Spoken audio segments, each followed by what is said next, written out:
Here's something that we're going to be seeing a lot more of, and it will be super interesting to see how it all unfolds. You might remember a little while ago we did a video on the Vancouver Mushroom Dispensaries. Now these are stores that are in Vancouver, British Columbia that are openly selling Psilocybe cupensis mushrooms. And they're not worried about being shut down. They've been open for 2 years and they haven't been shut down because the city of Vancouver actually voted to purposefully not shut them down. They've kind of just allowed them to operate, even though, you know, psilocybin containing mushrooms are still illegal in Canada.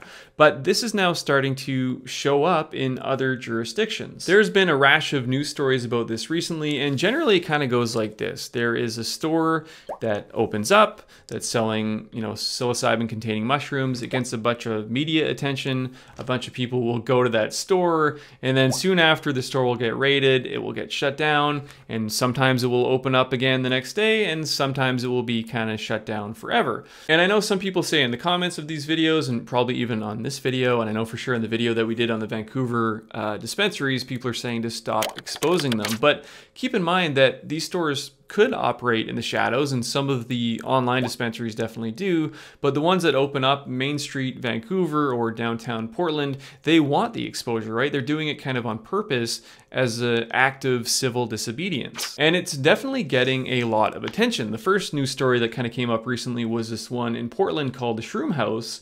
There's a Shroom House in Vancouver, but this is in reference to the Portland one. And I kind of saw this in real time, right? The store opened up and they did the nightly news broadcast about it, and, you know, saying, you know, I can't believe people are selling mushrooms openly. And then there was huge lineups for the store, and soon after the store kind of got raided and shut down. Now, I know what you might be thinking, isn't psilocybin legal in Oregon? And you're probably thinking of Measure 109. This was passed about 2 years ago now, and it was passed as a way to regulate psilocybin in the state of Oregon. But one thing it doesn't allow for is the opening of dispensaries. I'll be honest, before looking into the story about the Shroom House getting shut down, I wasn't all that familiar with the finer details of Oregon's Measure 109, but the more I looked into it, the more I realized that probably not everybody's going to be happy with how this is all unfolding. Here's the TLDR of the model. Basically, psilocybin mushrooms are going to be regulated. Adults are going to have access to it. But, and this is a big but, only under very specific circumstances. There will be service centers, which are places that people will need to go to not only to access the psilocybin, but also to consume the psilocybin and remain there for the duration of the experience. So even for like a microdose, which is defined by this law, I guess, as 5 milligrams or about half of a gram of dried Psilocybe cupensis, they will have to be physically present at the service center for an hour or more, which in my opinion is a pretty weird way to do it, and it brings up some pretty obvious issues. There will also be facilitators at these service centers, which are defined as people who have completed a background check, but have also completed an approved training program to become a facilitator. So these are people, I guess, that have a license to give out the psilocybin and be present while people are having the experience. There will also be approved manufacturers, or basically, for lack of a better word, growers or mushroom farmers who will be able to grow a limited amount of Psilocybe cupensis. I think it's 20 kilograms dried per manufacturer, so they are setting limits on the amount of Psilocybe cupensis, or the amount of mushrooms that manufacturers can grow. So, okay, people definitely have issues with how this is all going to be rolling out, but this is one thing that really stood out to me right away, and it's the cost, right? These licenses definitely aren't cheap. So from what I was reading, it costs, it'll be $10,000 for a service center license, $10,000 for a manufacturer license, and $2,000 just for a facilitator license. And again, as far as I can tell, these licenses need to be renewed every single year. So facilitators, $2,000, manufacturers, $10,000, and these service centers, $10,000 for a license that renews every year. And it doesn't take very long to realize that this is going to be pretty expensive, right?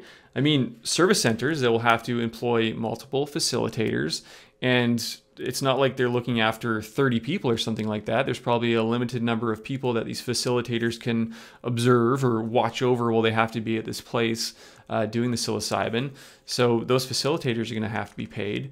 So when you think about it, you know, a 4-hour experience at a service center, I mean, you can easily see how this might be $1,000, $2,000, even $3,000 or more dollars for people to access and use psilocybin in the state of Oregon. And I don't really see a world where that makes a ton of sense. Again, I'm definitely not a legal expert and I don't know like this law inside and out, but just looking into it and kind of like wanted to open up the conversation because it's kind of goofy to me, right? You have these stores that are selling mushrooms for people to take home, and yeah, it's against the law, so those stores get raided and they get shut down. But in a couple of weeks here, I guess, depending on when we're watching this, I think in early January, these regulations are going to open up. So in a few weeks, there's going to be these treatment centers where people have to go to a strange place with strangers in order to legally access psilocybin. And of course, I'm not saying that like I don't think these retreats should be allowed or people shouldn't be allowed to go to retreats, but to have that be the only way seems a little bit ham-fisted. But it's not just the Shroom House that's getting shut down. There was also recent raids on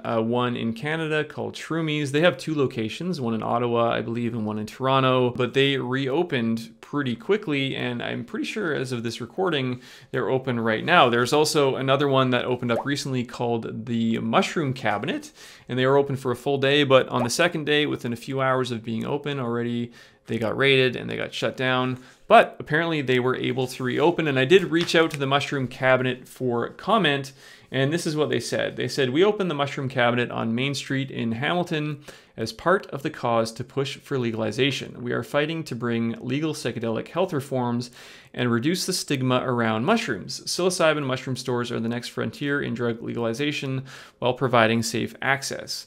It's a charter issue. As an adult, you should be able to control what you put into your own body. We are not necessarily worried about our newly opened store being shut down.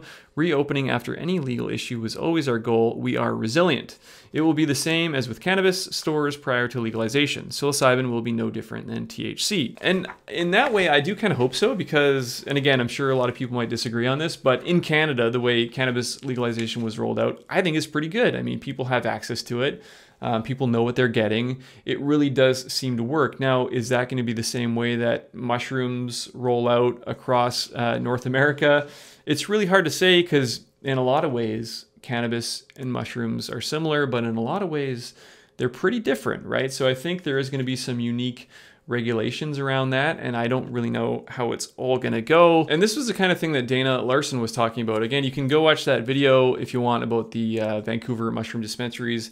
And Dana says basically, you know, with cannabis, they were raiding stores and the stores were getting shut down. And then the next day the stores would just reopen. And eventually the city just went, hey, look, this is costing us way too much money. And obviously there's a demand for this. And that led eventually to a path for legalization. So who knows, maybe it will end up looking exactly the same for psilocybin. It sure seems that way, but who knows? I think right now we're kind of just going through this period of turbulence, kind of like, you know, a plane that's taking off. It's turbulent at first, but, you know, eventually it gets figured out. And I really think that's what's happening now. But the bottom line is nobody can predict the future. You can only go and create the future. So in a small way, that's what we're trying to do here at the Mushroom Show, is just kind of tell the stories of mushrooms. Everything from functional mushrooms to, of course, psilocybin mushrooms, because they are taking up a lot of time and space. A lot of people are talking about them, and it's going to be a super interesting story to follow over the next couple of years as we get this all figured out.